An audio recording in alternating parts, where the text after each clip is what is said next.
Sementara itu, Kejaksaan Agung segera mengumumkan hasil pendalaman atas 12 perkara yang terdiri dari 5 berkas perkara pembunuhan berencana dan 7 tersangka obstruction of justice kasus pembunuhan Yosua Huta Barat.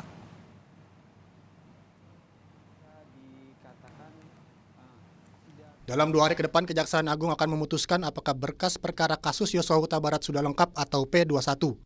Kejaksaan Agung terus melakukan penelitian dan berkoordinasi dengan Polri mengenai kelengkapan 12 berkas perkara kasus pembunuhan Brigadir Yosua Huta Barat, yang terdiri dari 5 berkas perkara pembunuhan berencana dan 7 tersangka obstruction of justice kasus pembunuhan Yosua Huta Barat.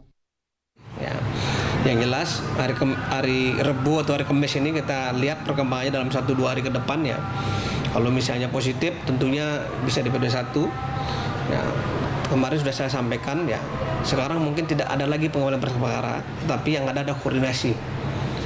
Artinya bahwa perkara itu sudah mendekati bahwa perkara itu bisa dilakukan penuntutan oleh penuntut umum. Dalam perkara ini penyidik telah melimpahkan sejumlah berkas, baik terkait pembunuhan berencana maupun obstruction of justice atau menghalangi penyidikan. Polisi juga menetapkan mantan Kadif Propam Polri Verdi Sambo sebagai tersangka dalam 2 perkara tersebut. Tim Liputan Kompas TV.